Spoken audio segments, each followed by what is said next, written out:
السلام علیکم۔ رات کے 8 بجے ہیں۔ یہ ریڈیو پاکستان ہے۔ خبرنامے کے ساتھ حاضر ہیں حمیرہ رانا اور نعیم زبیری۔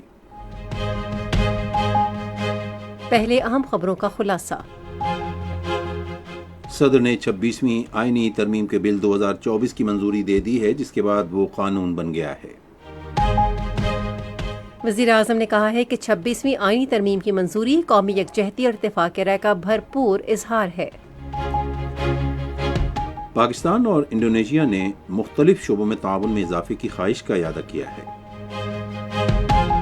نائب وزیر اعظم دولت مشترکہ سربراہان حکومت کے اجلاس میں پاکستانی وفد کی قیادت کے لیے سموآ میں ہیں۔ وزیر منصوبہ بندی نے کہا ہے کہ پاکستان کے نوجوان ڈیٹا کے مؤثر استعمال کے ذریعے قومی ترقی کی نئی راہیں متعین کرنے کا جذبہ رکھتے ہیں۔ صوبہ پنجاب میں پنجاب دھیرانی اجتماعی شادی پروگرام کا آغاز کر دیا گیا ہے۔ بھارت کے غیر قانونی زیر قبضہ جموں کشمیر میں کل جماعتی حریت کانفرنس نے اقوام متحدہ کی سلامتی کونسل کی قراردادوں کے مطابق مسئلہ کشمیر کے حل کا مطالبہ کیا ہے۔ آج غزہ پر اسرائیل کے مسلسل حملوں میں مزید 41 فلسطینی شہید ہو گئے۔ آیوڈین کی کمی کا عالمی دن آج منایا گیا۔ اور امارات میں men's T20 emerging teams Asia cup میں آج پاکستان شاہینز نے عمان کو 74 رن سے ہرا دیا۔ خلاصہ آپ نے سنا۔ خبروں کی تفصیل کے لیے نعیم زبیری۔ صدر آصف علی زرداری نے 26ویں آئینی ترمیم بل 2024 پر دستخط کر دیے ہیں، جس کے بعد یہ قانون بن گیا ہے۔ صدر مملکت کی منظوری کے بعد 26ویں آئینی ترمیم ایکٹ 2024 کا گزٹ نوٹیفیکیشن جاری کر دیا گیا ہے۔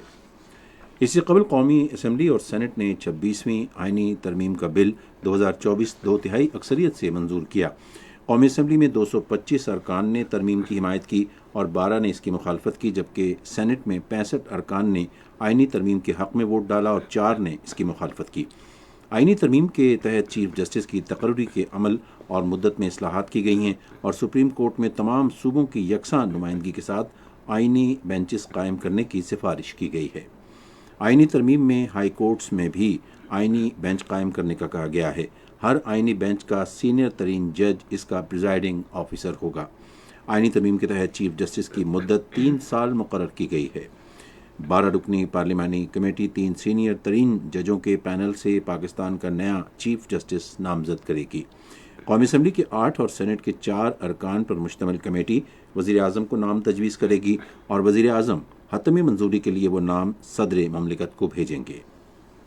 اس کے علاوہ چیف جسٹس کی سربراہی میں جوڈیشل کمیشن آف پاکستان، جس میں 3 سینئر ججز، قومی اسمبلی اور سینٹ کے 2 ارکان، وزیر قانون، اٹارنی جنرل اور سپریم کورٹ میں کم از کم 15 سال کی وکالت کا تجربہ رکھنے والا پاکستان بار کونسل کا نامزد رکن شامل ہوگا۔ سپریم کورٹ کے ججوں کی تقرری کا ذمہ دار ہوگا۔ کمیشن ججوں کی کارکردگی کا بھی جائزہ لے گا اور کسی بھی قسم کی شکایت سپریم جوڈیشل کونسل کو بھیج دے گا۔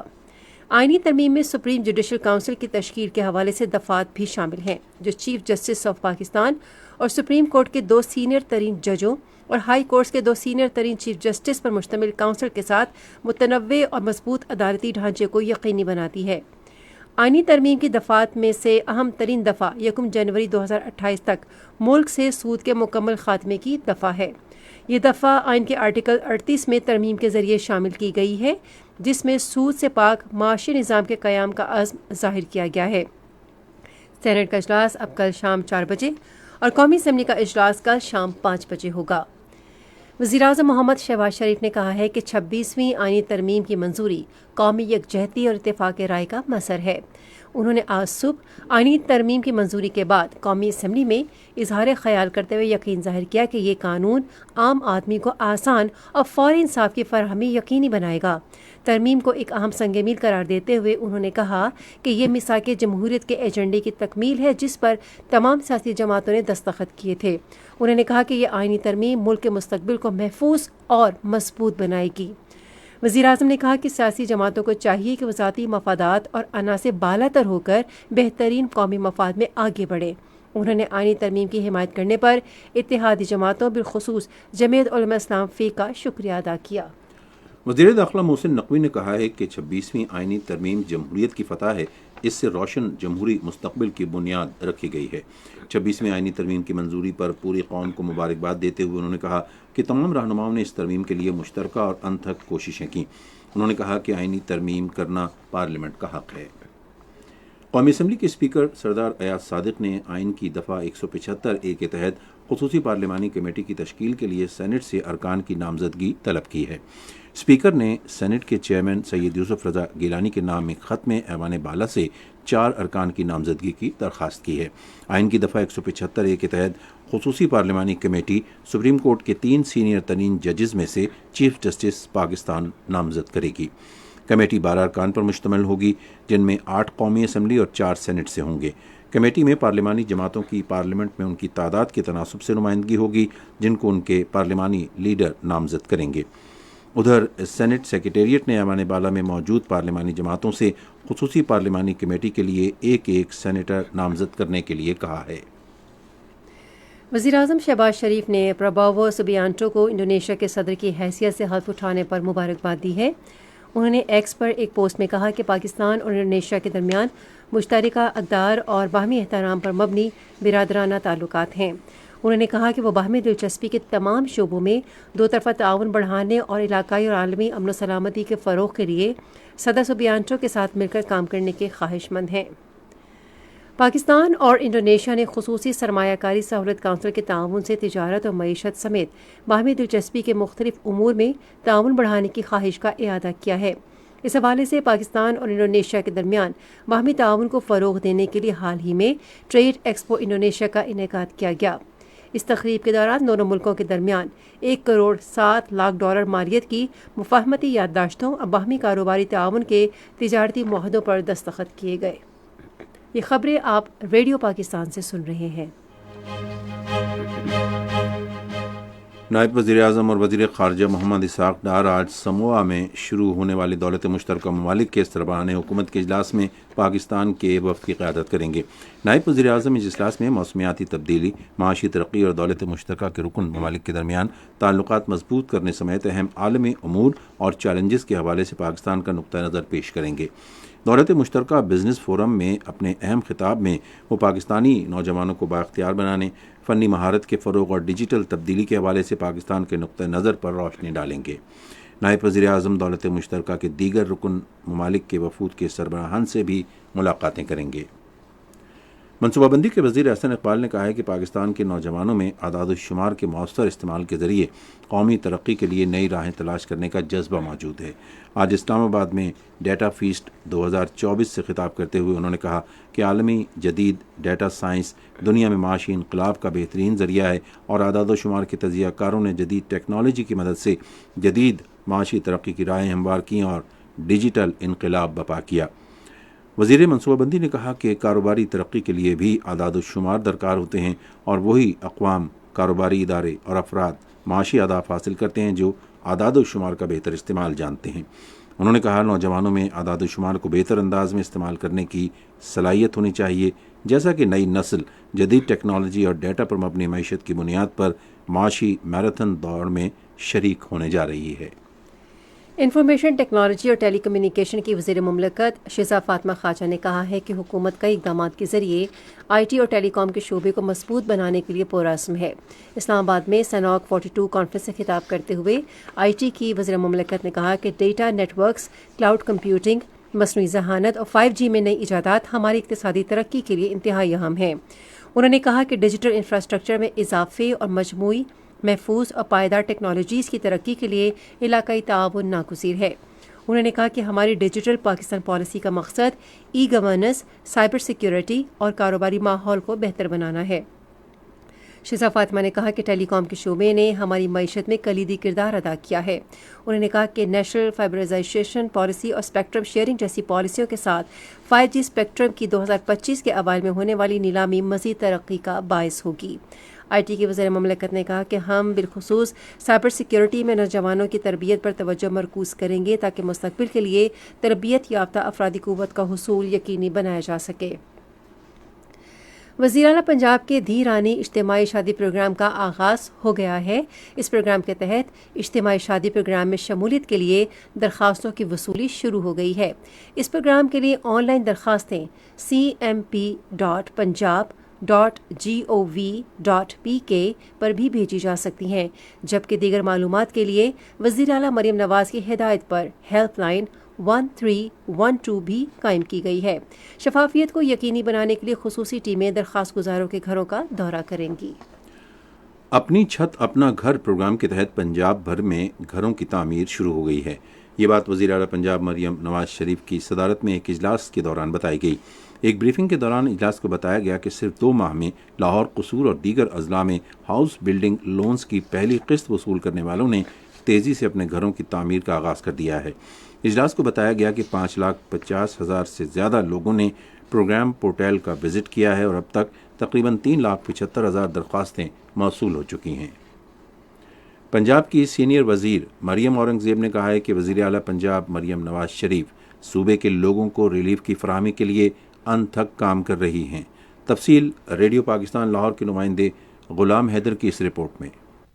سینئر صوبائی وزیر مریم اورنگ زیب نے آج لاہور میں تقریب سے خطاب کرتے ہوئے کہا کہ کسان کارڈ کے ذریعے آج سے 3 لاکھ کسان زرعی ادویات، کھادیں اور بیج خرید سکیں گے۔ کسان کارڈ وزیر اعلیٰ پنجاب کے ویژن میں وہ اہمیت رکھتا ہے کہ یہ پہلا پروجیکٹ تھا جو انہوں نے لانچ کیا، اور آج اللہ تعالیٰ کے فضل و کرم سے ہم اس کی پرچیز کی ایکٹیویشن، جس کے ذریعے آج اس لانچ کے ساتھ ان کے کارڈز کو ایکٹیویٹ کر دیا گیا ہے۔ آج کی اس لانچ سے 3 لاکھ کسان بھائی جو ہیں وہ اپنے کارڈز کے ذریعے خرید و فروخت پیسٹیسائڈز کی، سیڈز کی اور فرٹیلائزرز کی شروع ہو چکی ہے۔ سینئر صوبائی وزیر نے کہا کہ حکومت پنجاب کے کسانوں کو پہلے فیز میں 10,000 ٹریکٹر فراہم کرے گی۔ انہوں نے کہا کہ مریم نواز شریف کی ہدایت پر پہلی دفعہ اسموگ کے خاتمے کے لیے اسکواڈز کسانوں کو آگاہی دیں گے اور کارروائی بھی کریں گے۔ گورنر خیبر پختونخوا فیصل کریم کنڈی نے کہا ہے کہ صوبے میں امن و امان برقرار رکھنے کے لیے فرنٹیئر کانسٹیبلری کی خدمات قابل تعریف ہیں۔ انہوں نے ان خیالات کا اظہار آج پشاور میں نئے تعینات ہونے والے کمانڈنٹ فرنٹیئر کانسٹیبلری محمد ریاض نذیر گارا سے ملاقات کے دوران کیا۔ گورنر نے کہا کہ صوبے میں امن و امان کی صورتحال بہتر بنانے میں فرنٹیئر کانسٹیبلری کی پیشہ ورانہ فورس کا مثالی کردار ہے۔ فیصل کریم کنڈی نے محمد ریاض نذیر گارا کو کمانڈنٹ فرنٹیئر کانسٹیبلری کے فرائض سنبھالنے پر مبارکباد بھی دی۔ پاک بحریہ نے انسداد منشیات کی ایک کامیاب کارروائی میں بھارت کی بنی ہوئی منشیات کی گولیوں کی بڑی کھیپ قبضے میں لے لی ہے۔ فوج کے شعبۂ تعلقات عامہ کے مطابق کارروائی کے دوران 2,000 kilo gram حشیش، 370 kilo gram ice اور 50 کلو گرام ہیروئن ضبط کی گئی۔ عالمی منڈی میں ضبط شدہ منشیات کی مالیت 14 کروڑ 50 لاکھ ڈالر ہے۔ ضبط شدہ منشیات انسداد منشیات فورس کے حوالے کر دی گئی ہے۔ پاک بحریہ خطے کی بحری حدود سے ہر قسم کی غیر قانونی سرگرمیوں کی روک تھام کے لیے ہر دم تیار ہے۔ پاک فوج اور اسپیشل کمیونیکیشن آرگنائزیشن نے گلگت بلتستان کے علاقے مہدی آباد میں فری لانسنگ مرکز قائم کیا ہے۔ فری لانسنگ مرکز گورنمنٹ گرلز ہائی اسکول مہدی آباد میں قائم کیا گیا ہے۔ اسکول کے پرنسپل محمد ذاکر نے پاک فوج کے اقدام کو سراہتے ہوئے کہا ہے کہ فری لانسنگ مرکز میں بچوں کو on line business, free lancing اور ڈیجیٹل مارکیٹنگ سکھائی جائے گی۔ انہوں نے کہا کہ اس مرکز کے ذریعے ہم قومی اور بین الاقوامی سطح پر اپنے منصوبوں کو متعارف کروا سکتے ہیں۔ وزیر اعظم شہباز شریف نے رکن بلوچستان اسمبلی اور پاکستان مسلم لیگ نون کے رہنما پیٹرک سینٹ مسیح کی وفات پر گہرے دکھ اور افسوس کا اظہار کیا ہے۔ انہوں نے مرحوم کے ایصال ثواب کے لیے دعا کی اور غمزدہ خاندان سے ہمدردی کا اظہار کیا۔ انہوں نے کہا کہ عوام کی فلاح و بہبود کے لیے پیٹرک سینٹ کی خدمات ناقابل فراموش ہیں۔ یہ خبریں ریڈیو پاکستان سے نشر کی جا رہی ہیں۔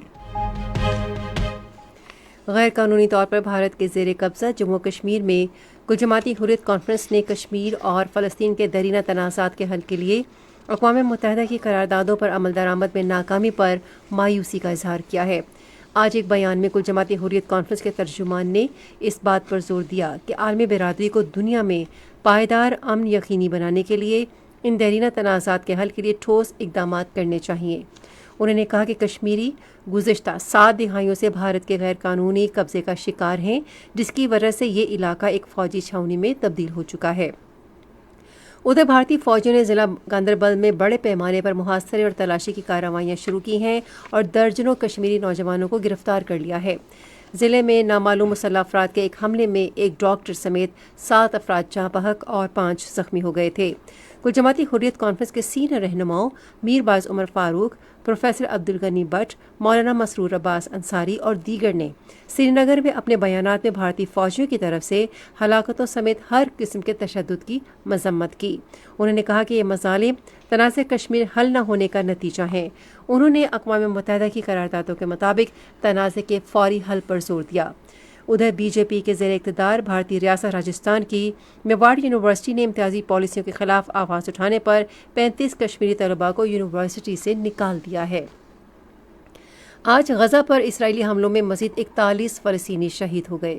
گزشتہ سال 7 اکتوبر سے اب تک غزہ میں اسرائیلی فوج کی مسلسل جارحیت میں 42,600 سے زائد فلسطینی شہید اور تقریباً 99,800 زخمی ہوئے ہیں۔ ادھر ایک بیان میں اقوام متحدہ کے انسانی حقوق کے دفتر نے شمالی غزہ میں اسرائیل کی جانب سے فلسطینی آبادی کو شہید اور بے گھر کر کے مظالم ڈھانے پر گہری تشویش کا اظہار کیا۔ امریکی وزیر خارجہ اینتھنی بلنکن غزہ میں جنگ بندی پر زور دینے کے لیے مشرق وسطی کے 5 روزہ دورے پر ہیں۔ محکمہ خارجہ کے مطابق اینتھنی بلنکن علاقائی رہنماؤں سے ملاقات کریں گے، جس میں جنگ بندی کی اہمیت اور فلسطینی عوام کے مصائب کم کرنے پر تبادلہ خیال ہوگا۔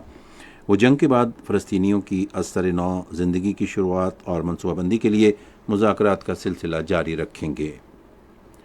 امریکہ کے شہر ہیوسٹن میں ایک ہیلی کاپٹر ریڈیو ٹاور سے ٹکرا گیا، جس سے جہاز میں سوار 4 افراد ہلاک ہو گئے ہیں۔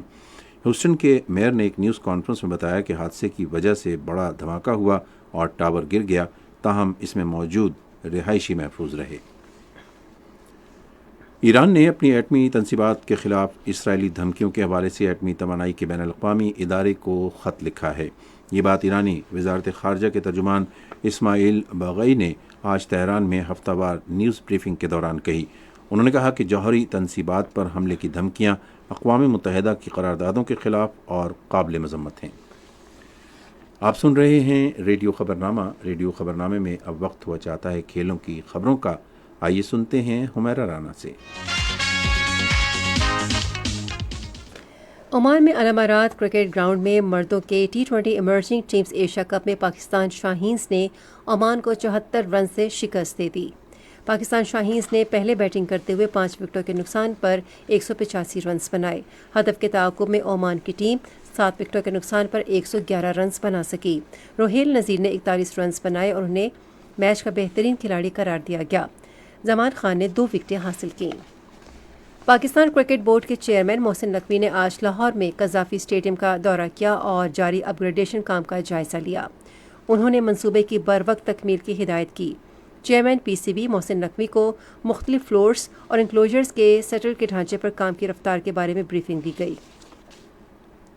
ممتاز پاکستانی مارشل آرٹسٹ عرفان مسعود نے 80 پاؤنڈز کے وزن کے ساتھ ریورس پلانک پوزیشن میں زیادہ سے زیادہ وقت گزارنے کا گینیس ورلڈ ریکارڈ توڑتے ہوئے ایک اور اعزاز اپنے نام کر لیا ہے۔